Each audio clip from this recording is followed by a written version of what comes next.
ဒုတိယထပ်တစ်ခုလုံးကိုဖန်သားပြင်တွေနဲ့ပြုလုပ်ထားတာကိုသတိပြုမိတဲ့အချိန်မှာကျွန်တော်ဟာကျွန်တော်ရဲ့တထေးကိုတက်ပြစ်ခြင်းစိတ်ပေါက်သွားခဲ့ပါတယ်။အကြံတစ်ခုကကျွန်တော်ခေါင်းထဲကိုချက်ချင်းဝင်လာတဲ့အကယ်၍ဖန်သားပြင်သာကွဲသွားရင်ကျွန်တော်တထေးဟာအောက်ကိုတက်တက်ပြုတ်ကျသွားမှာပါ။ဒါကြောင့်ဖန်သားပြင်ကိုကွဲထွက်စေဖို့အားဘယ်လောက်စိုက်ရမလဲဆိုတာကိုစမ်းသပ်ရင်းတညလုံးအေးအေးတက်ခံခဲ့ပါတယ်။ကျွန်တော်ဘယ်လောက်တောင်အာရုံစိုက်နေမိလဲဆိုရင်ကျွန်တော်တထေးကကျွန်တော်နောက်တဲ့မှာနာရက်နေတာကိုတော့သတိမထားမိခဲ့ပါဘူး။သူကကျွန်တော်ဘာလုပ်နေလဲလို့မေးတဲ့အခါဒါဟာကျွန်တော်ကုတ်ရေးနေတဲ့ဂိမ်းသေးစားလေးတစ်ခုပဲဖြစ်ပါတယ်လို့လိန်ပြောလိုက်ပါတယ်။သူ့ကိုဂိမ်းကစားပုံကစားနည်းကိုရှင်းပြပြီးတဲ့နောက်သူကဒီစိတ်ကူးကိုအလွန်ထူးချွန်ပြောင်မြောက်တယ်လို့ထင်မြင်ပြီးတညလေးနဲ့အပြီးထုတ်လုပ်ဖို့ကျွန်တော်ကိုပြောခဲ့ပါတယ်။နောက်ရက်မှာတော့ကျွန်တော်တထေးကိုယ်တိုင်လာရောက်စမ်းသပ်ပြီးတဲ့နောက်ဒါကိုဒီနှစ်အတွက်ကျွန်တော်တို့ရဲ့အဓိကစီမံကိန်းအဖြစ်သတ်မှတ်ဖို့ဆုံးဖြတ်ခဲ့ပါတယ်။ကျွန်တော်ကတော့အလုပ်ထုတ်ခံရတော့မယ်လို့ထင်နေခဲ့တာဒါပေမဲ့အဲ့ဒီအစားသူ့ရဲ့ယုံကြည်မှုကိုရရှိခဲ့ပါတယ်။ကျွန်တော်ရဲ့ထူးချွန်တဲ့စွမ်းဆောင်ရည်ကိုစုချတဲ့အနေနဲ့တထေးကကျွန်တော်ကိုဒီတီးတက်ကလပ်တစ်ခုစီခေါ်သွားခဲ့ပါတယ်။ကျွန်တော်တို့အထဲမဝင်ခင်မှာအဝတ်စားလဲဖို့သူပြောခဲ့တယ်ဘာလို့လဲဆိုတော့ဝတ်စုံတတ်မှတ်ချက်ရှိနေလို့ပါ။သူကကျွန်တော်အတွက်စမတ်ကြတဲ့ဝတ်စုံတစ်ထည်ပြင်ဆင်ပေးထားပါတယ်။အထဲကိုရောက်သွားတဲ့အခါမှာတော့လှပတဲ့အမျိုးသမီးတွေနဲ့ပြည့်နေနေတာကိုကျွန်တော်သတိပြုမိခဲ့တယ်။တထေးကကျွန်တော်ကိုကြိုက်တဲ့မိန်းကလေးနဲ့မဆိုလွတ်လွတ်လပ်လပ်စကားပြောဆိုနိုင်တယ်လို့ပြောပြီးထွက်သွားခဲ့ပါတယ်။ဒါဟာဒီလိုနေရာမျိုးကိုကျွန်တော်ပထမဆုံးအကြိမ်ရောက်ဖူးခြင်းဖြစ်ပါတယ်။ကျွန်တော်ဘာကောင်နာစီတယောက်ထဲသွားပြီးတောက်စရာတစ်ခုမှလိုက်တယ်။ပတ်ဝန်းကျင်ကိုဝေးဝေးကြည့်လိုက်တဲ့အခါအနားကဆွဲမပွေကောင်းတဲ့အမျိုးသမီးတယောက်ကကျွန်တော်ကိုစူးစိုက်ကြည့်နေတာကိုတွေ့ရပါတယ်။ဒီနေရာကမိန်းကလေးတွေဒီလောက်အထိပွင့်လင်းလိမ့်မယ်လို့ကျွန်တော်မမျှော်လင့်ထားခဲ့ဘူး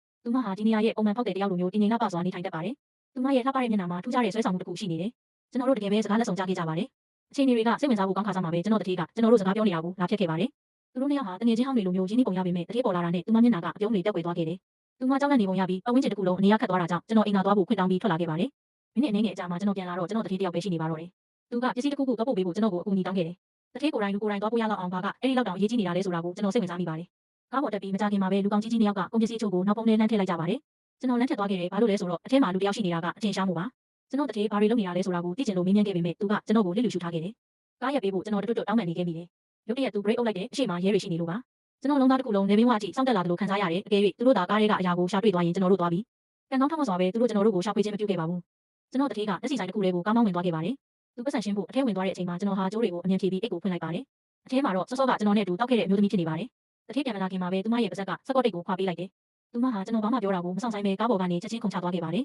။ Frank Flores ရှင်တို့အကြောင်းသိချင်ရင် Frank Flores ကိုလိုက်ရှာပါလို့သူမကလူတစ်ယောက်ရဲ့နာမည်ကိုပြောပြီးလမ်းတစ်ဖက်စီကိုထွက်ပြေးသွားခဲ့ပါတယ်။အဲ့ဒီအချိန်မှာပဲကျွန်တော်တထေးပြန်ထွက်လာခဲ့ပါတယ်